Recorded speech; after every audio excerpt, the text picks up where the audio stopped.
Welcome to Notepad. This is a live show. I have with me Sharaad Kuttan joining us for this conversation for this evening. And of course, the big announcement never came. And that big announcement is, of course, the vehicle that was carrying the Prime Minister Tan Sri Muhyiddin coming out of the Istana, and no announcement since then until now. Most expectantly, people are expecting the announcement to happen tomorrow, but for now, there's nothing that is coming on. So the vehicle carrying the Prime Minister Tan Sri Muhyiddin Yassin was seen leaving the Istana Abdul Aziz in Kuttan at 7:10 p.m. earlier tonight. 2 hours after it arrived, Tan Sri Muhyiddin was believed to have been granted an audience with the Yang di-Pertuan Agong Sultan Abdullah Riayatuddin Mustafa Billah Shah, and he arrived at the palace at around 4:40 p.m. earlier this afternoon. Also spotted was the vehicle carrying the Chief of Defence Force, the General Tan Sri Afandi Rup Buang. Also several other official cars belonging to Pahang government was also seen, and we understand that the entourage that left the Istana just now was leaving straight for the Kuantan Armed Forces base to board a plane back to Kuala Lumpur. So earlier today, Tan Sri Muhyiddin chaired a special cabinet meeting in Perdana Putra in Putrajaya to discuss current issues and government affairs. In fact, one of the many things that were touted about was also the cabinet reshuffle also was not announced. So apart from cabinet ministers, Effendi was believed to have been attending the meeting there as well. So there's a lot of things going on right now. Joining us is the MP of Selayang, YB William Leong. William, thanks for taking the time to speak with us. Let's understand a little bit more, because the fact that there's no announcement today, are you reassured that this idea of some sort of an announcement have been put to rest? I'm far from reassured by the fact that there is no announcement over the rumors that there is going to be a declaration of emergency. I'm more concerned that there is no official denial. It would be expected that if there's no such thing, then a denial should have been forthcoming. So the official silence gives credence to the rumors, and that is a very frightening thought. William, are you reassured that, that the fact that there was a proposal to have some form of emergency rule wasn't well received, or wasn't received in the sense that the palace did not accede to it today? Is that good news for you? I don't think it's good news, because that means it's still on the table, and we will be all waiting anxiously whether this is going to happen or not. What are your concerns of government using emergency powers? A declaration of emergency is something that we have when there was an insurrection, when there were terrorist attacks. For us, we will remember we had an emergency during the communist insurgency. What happened is that the fundamental liberties, the check and balances in the Constitution, the restrictions, all are removed. And what I can see is that this is being used by a government that may be lacking in legitimacy, that have been trying to avoid the motion of no confidence. Now that they could be facing a potential defeat in the budget, there's this proposal for a declaration of emergency. One of the effects of having an emergency is that an ordinance that is promulgated during the emergency can be passed without following the procedures in Parliament and need not follow the required numbers of the total vote. So even if the government do not possess the majority, if there is an emergency, the ordinance would be passed. That's the effect that we are facing, that the freedoms and democracy, checks and balances are all removed. But William, are there people in your community, your constituents, who are concerned about the pandemic, and the pandemic or the public health crisis is in fact the reason, at least the stated reason, that people or proponents of emergency rule are putting out there as the reason for having such a rule? Do you think that they would welcome it? Do they feel reassured at this point in time that the government has enough heft, legislative heft, to put through the kinds of things it needs to do in order to bring the COVID-19 situation under control? They have done it with the full lockdown earlier, the prevention and control of infectious disease, and the regulations that are in place provides the executive with sufficient power. And we are not facing a situation where the people are refusing to comply. Perhaps maybe a few politicians are the ones that are not complying. Abah didn't take out the rotan on them. But as far as the rest of the people are concerned, everyone is abiding by the regulations, trying as best as they are. There's no reason why there's not enough powers under the Prevention and Control of Infectious Diseases Act to deal with the pandemic.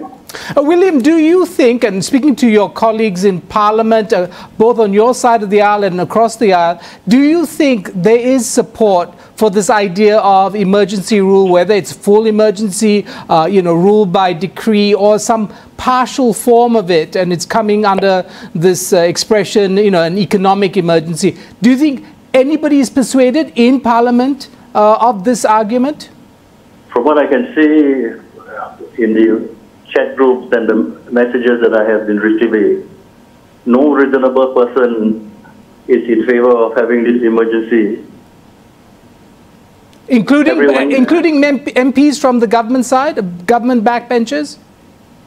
Well, I have not been able to get any message from them yet, so I can't comment on them. But I think any reasonable person who have been following the events of the day who can see through what they are trying to do, trying to make use of the pandemic as an excuse to continue their illegitimate government. All right, thank you, William Leong, for taking the time to speak with us on this late evening. We'll go for a short break before we continue on our conversation on the non-emergency announcement that didn't happen tonight.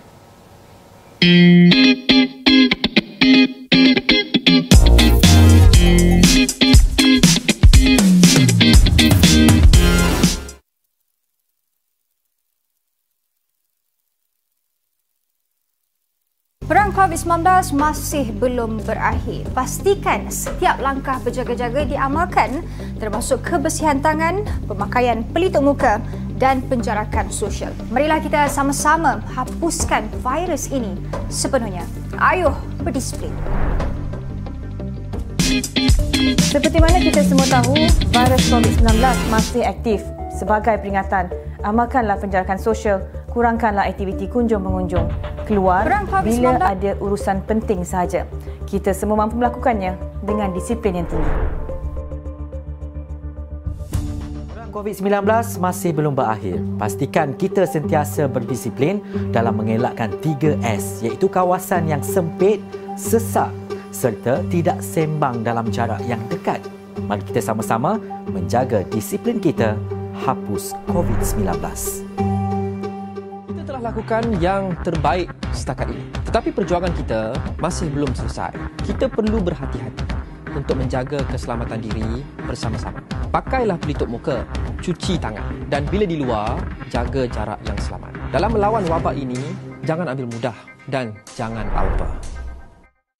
Perang COVID-19 masih belum berakhir. Pastikan setiap langkah berjaga-jaga diamalkan, termasuk kebersihan tangan, pemakaian pelitup muka dan penjarakan sosial. Marilah kita sama-sama hapuskan virus ini sepenuhnya. Ayuh berdisiplin.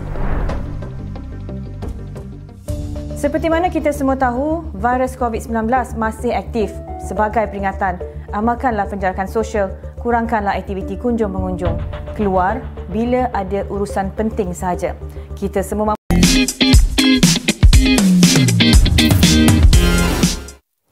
Welcome back to Notepad. I have my co-host here, Sharaad, Kuttan, joining me for this lovely evening. We'll talk a little bit more about the markets because the Kuala Lumpur shares ended the week on a lower note with persistent selling in healthcare, mid-cap and stocks, while institutional investors emerged to support index-linked stocks. At the close, the Futsa Bursa Malaysia eased 4.16 points to 1494 from yesterday's close of 1498. The index opened at 1499, oscillated between 1489 to 1502 throughout the day due to market outflow by the mid and small cap stocks. The scoreboard saw decliners trouncing advances by 894 to 311, while 352 counters were unchanged. We take a look at the volume, because today the volume rose to 6.92 billion units, worth 4.1 billion from 6.73 billion units, worth 4.6 billion recorded on Thursday yesterday. Bernama reports and analysts saying that the market declined today over the uncertainties surrounding both the economic and political developments in the country, with retail investors exiting the market. And of course, international investors have been on the exiting the country for the longest of time, but that was not seen in the daily trading of yesterday and today. So it's still a lot of retail investors coming in and out of the market.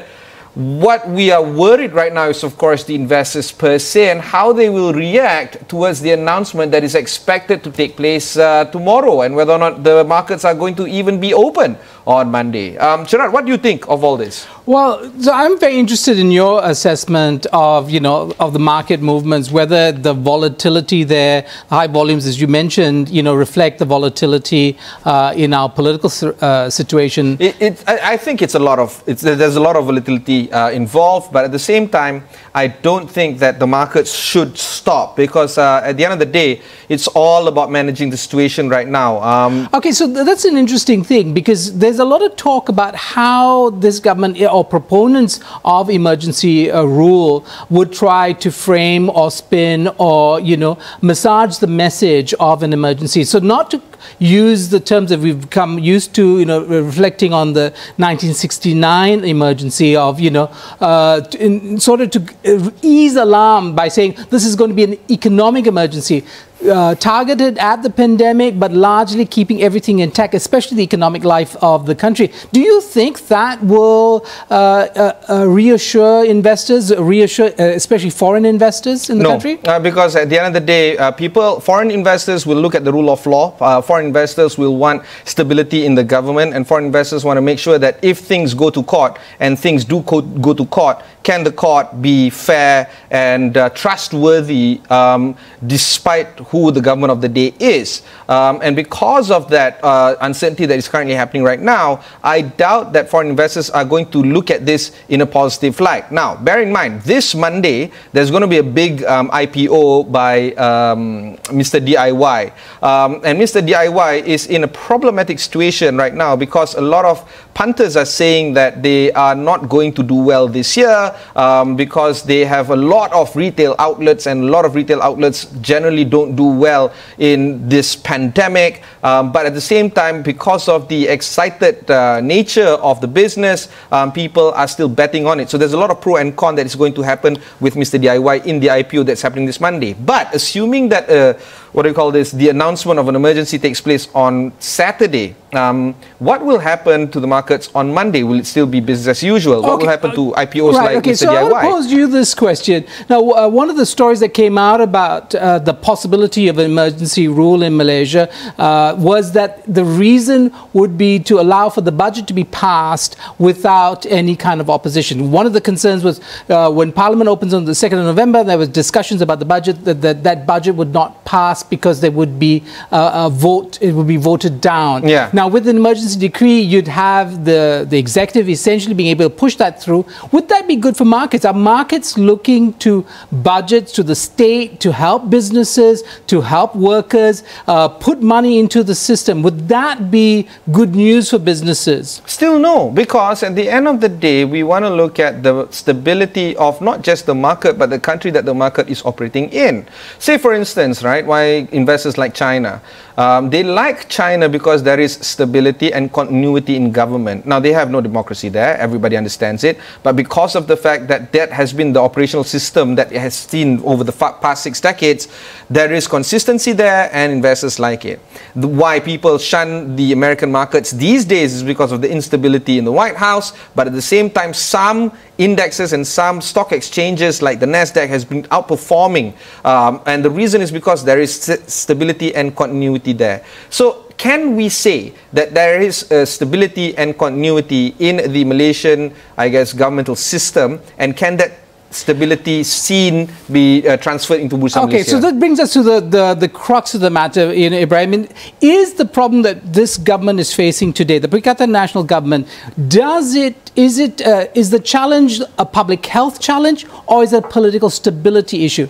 Is it about the fact that they don't have the legal heft to carry out the public health programs that they want, or is it about the fact that their coalition partners are constantly sniping at their heels? We've had, of course, the challenges coming from Anwar Ibrahim. About a month ago, we had Zaid Ibrahim, almost president of UMNO, threatening, Zaid Hamidi, threatening Muhyiddin Yassin, the Prime Minister, saying, we expected that cabinet reshuffle and inclusion of more UMNO members. What is the real story here? Is it COVID-19, or is it political instability that's really embedded in the current coalition? See, the same questions you're asking right now on this show this evening is the same questions that investors are asking each other in private meeting rooms or these days Zoom meetings, because previously they do these kind of conversations in this smoky backdoor hotel lounges in Bukit Bintang. These days they do it on Zoom, and they're asking the same thing. What is this announcement going to address? The problem that they want to solve, and can they do it using this announcement, or are they overstepping their boundaries? These are the same questions that investors have been asking this government for the longest of time, ever since they took power earlier this year. So political analysts are saying that this would be a master stroke, having an emergency rule, because it would basically stop all external challenges to the current administration. But is it really just kicking the can down the road in terms of stability? Yes, of course. And so what is the solution for the Perikatan Nasional government in its search for stability? I don't know, man. That's the biggest question right now. So we'll take a short break. When we come back, we'll discuss more on this matter. Don't go anywhere.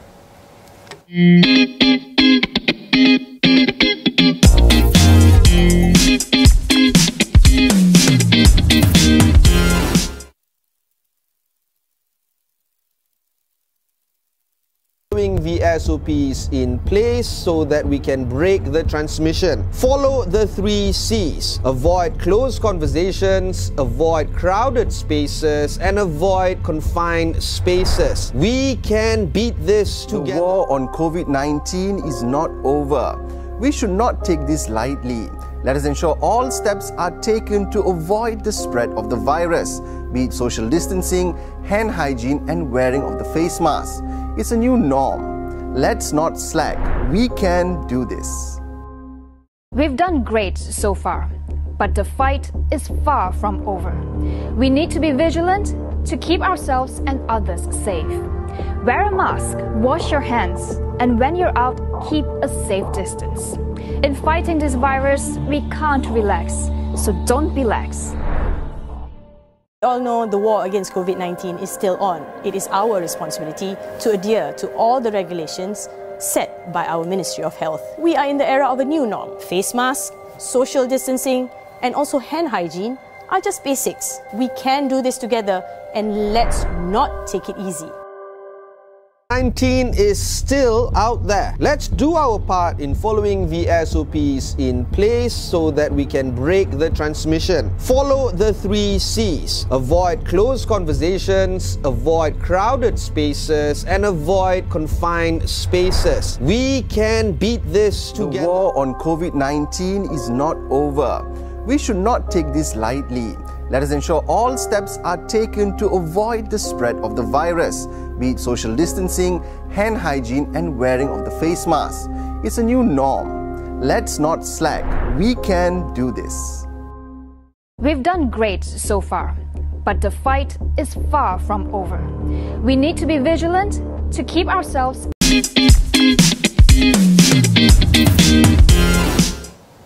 Welcome back. I have with me Sharaad Kuttan. We're talking about the events that didn't happen this evening. Earlier on in this TV channel, we've had a lot of pundits talking about their views about this particular announcement. One such commentator is, of course, Professor Dr. Siva Murugan Pandian. He is a political analyst at USM. Here he is giving his view on the matter.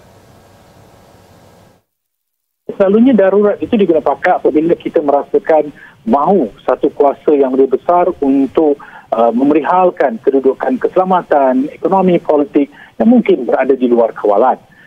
Kita pernah berhadapan dengan kemelut tersebut ketika Mageran mengambil alih tajuk kepimpinan negara. Parlimen dihentikan fungsinya pada 13 Mei 1969 disebabkan rusuhan perkauman.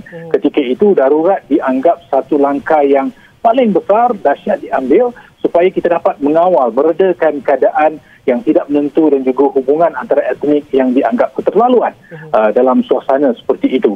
Jadi dalam keadaan sekarang, barangkali kita juga perlu mengambil kira darurat pernah diputuskan dalam beberapa keadaan. Sarawak pada tahun 1966, di Kelantan 1977.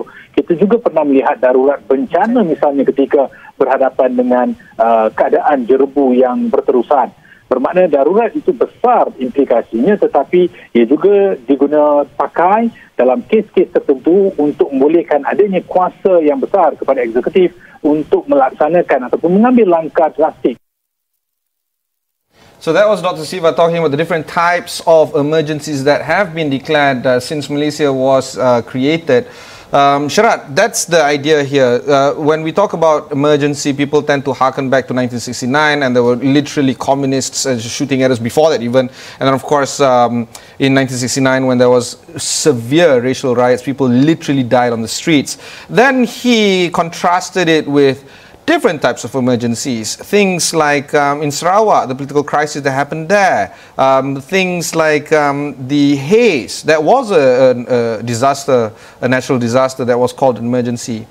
Yes, but the difference here, and I think this is where there's a bit of confusion, Ibrahim, about the use of the word emergency. We've seen that used in many democracies, but it's civil emergencies, right? So government gets extra powers to do things that they wouldn't otherwise be able to do, perhaps in the speed they need to do it with. But it's not clear that many democracies of the world, to me anyway, have adopted emergency rule, which is bypassing parliament, allowing rule by decree as a solution to the current pandemic. That is quite unusual. We see that happening in Hungary. In Hungary, in March, the parliament basically gave all power to the President Viktor Orban to rule by decree. Now, in June, they took that power back from him, but leaving him with substantially more powers to, run what was already a very authoritarian government. So the question is here, do we want to use public health crisis as a reason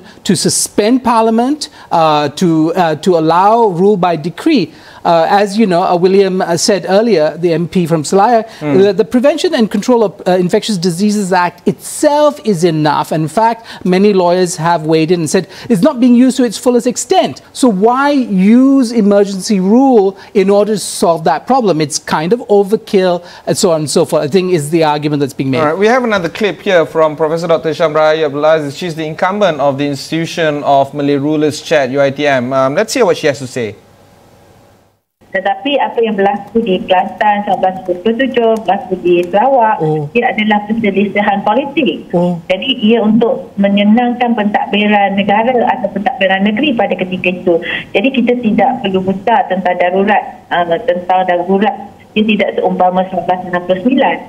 Mungkin kalau kita ikut cara ataupun tata cara untuk isytiharan darurat ini, perlulah kerajaan mendapati bahawa keadaan darurat atas tiga perkara yang saya sebut tadi telah wujud ataupun hampir wujud, hampir berlaku. Ini ada dalam perlembagaan. So as you can see, Syam Rahayu's argument is the government has to show cause, basically. The government has to show that we are near a disaster, near a situation where it is dire for that item to be called. Yeah, so we come back to the legislation that's available already. As I said, you know, the Prevention and Control of Infectious Diseases Act is already there for us and the government to use, right? The question really is, what is the real objective of this particular move to institute an emergency rule? Is it about the public health crisis, or is it about the political instability that underscores this current government, right? And so is emergency rule a solution to the question of instability? I think many of the advocates, Ibrahim, who think of national unity government, or they talk about emergency rule as a way of focusing the national interest, stopping politicking. That's a very persuasive argument for people who are scared of what's happening now. But is that true? Will, in fact, removing any accountability in Parliament, removing scrutiny by media, punishment of maybe whistleblowers within the system — we've seen Ministry of Health have whistleblowers — all that will disappear or be suppressed by emergency rule. Now, is that a good thing? Yeah, the issue here is, of course, what can we do? There's 31.5 million of us, of you and me, all around the country. We elected our representatives to enter the halls, the August hall of the Dewan Rakyat, to represent us, and clearly there are issues of them representing us in the August hall right now. Yeah, well, so what's my recourse? Well, look, let's look up north, what's happened in Thailand. Thailand, months of protests, culminating, in fact, in that government, formerly a military government, declaring emergency rule. But we know that 3 days after that, they rescinded it. Why? Because people refused to follow the rule of the emergency orders. They continued to protest. And it's very interesting to see what Malaysians would do in the face of emergency rule. Would they be accepting? Would they resist it? What leadership would be provided within Malaysian civil society and political society to find clarity about what actually is going on? Again, the difference between a public health crisis, a real one that needs to be resolved, and a political crisis that is perhaps much deeper and much more intractable. So that the question I asked you, just now, which is, what is the solution? What is the solution to our political instability? Yeah, I think the political instability question can't be resolved via this order. I don't think it can be. And I think the only way to solve this is, of course, to ask the people back what they feel should be representative of them. But doing so... Right, exactly. And one of the reasons why an emergency order or this idea of an emergency rule is attractive, because it says we will prevent snap elections. Now, just before this show, on Consider This, we looked at the question of elections under a pandemic, under these conditions, and what's the international and comparative perspective on that. And I think I would urge all your viewers to watch Consider This to get a sense of actually how this has transpired in many other contexts. Yes, elections have been suspended in many countries, but they also have been, run quite successfully, like in Singapore. Of course. Okay, but for now, we have to take a pause and try to understand this situation a little bit better.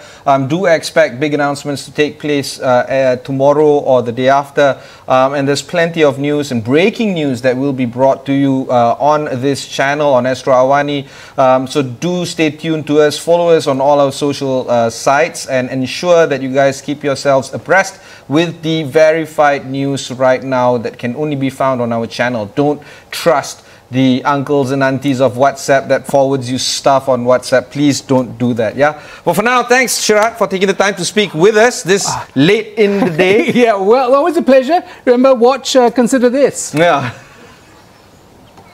Okay, that's it from me for this evening. Until next time.